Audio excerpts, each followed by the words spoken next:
When I was diagnosed in 1990, I had to make decisions about my mortality and just life decisions, and I was only allowed about 3 days to educate myself before I was going to have my surgery.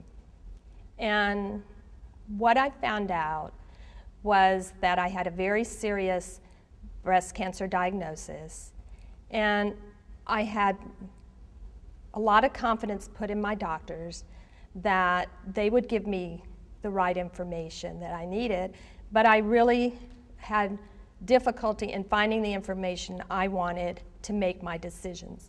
So after my diagnosis and after my treatment, I wanted to do something to help women, and so that they could make their decisions easier than the difficulty that I had. And I had the opportunity to hear an advocate speak, a breast cancer advocate. And I decided at that time that's what I needed to do. I had no idea what an advocate was, but I put all my passion and commitment behind being an advocate.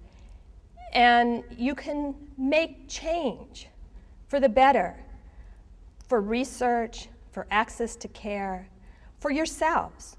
So I encourage those of you who want to make a difference in breast cancer to consider joining advocacy movements in your community or even on your own. To become an effective advocate, there are various trainings out there to make you more effective if you're interested and passionate about making change. There are courses offered by the National Breast Cancer Coalition. Their team leader teaches you how to conduct visits in legislative offices. Their project lead training programs, teaches you the science behind breast cancer, epidemiology and basic science. They have quality care project lead, and they have clinical trial quality care lead, and they also have the advocacy training conference and lobby day. These give you the tools and the self-confidence to become an effective advocate. So with those tools, you can affect change. And some of the changes that we made here in Texas, and also I'll address a federal one, was back in 1997 when genetic screening was going to take place in Texas.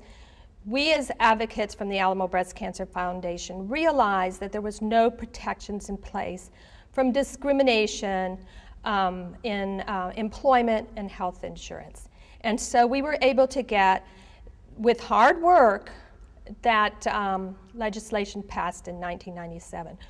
We were also instrumental in that year in getting passage of legislation that would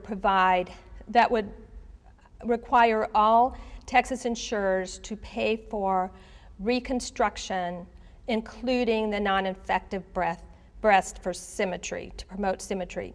Also during 1997, we were instrumental with the passage of the requiring all Texas insurers to cover a minimum hospital stay for mastectomy of 48 hours and 24 hours for lymph node dissection.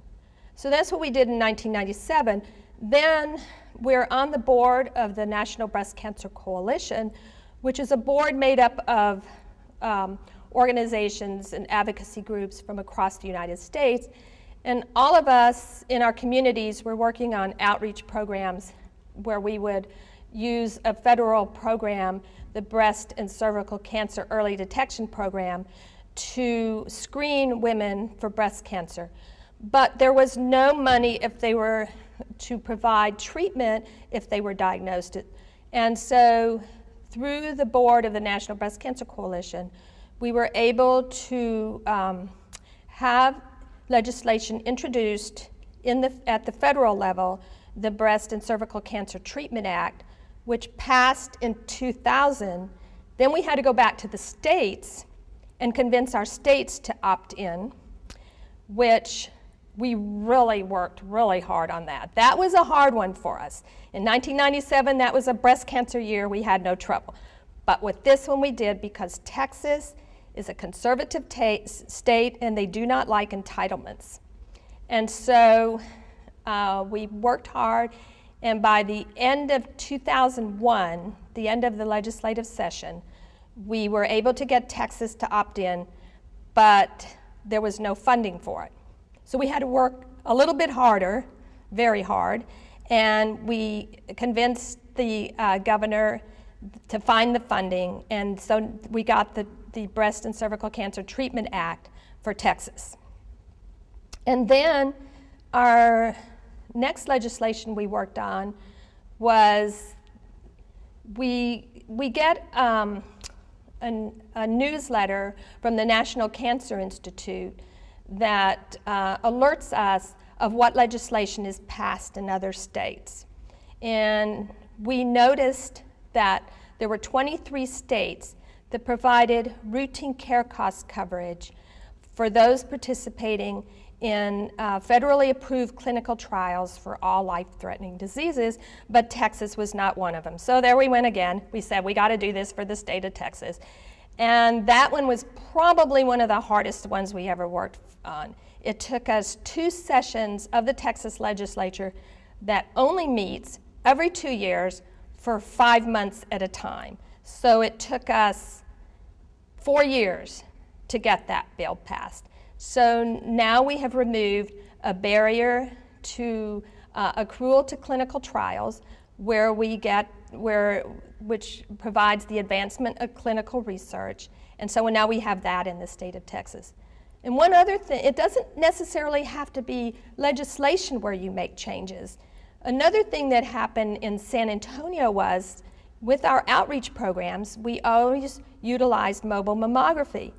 And the for-profit mobile mammography radiology group decided not to provide it anymore because it wasn't a moneymaker. So we were like outraged, well, how are we going to keep up our outreach programs? And so we got together a mobile mammography task force of stakeholders, found a grant, and brought mobile mammography back to San Antonio. So these are some of the things that you can do. And you can do this. You can either do it on your own, or you can find the advocacy groups in your communities, and you can make change.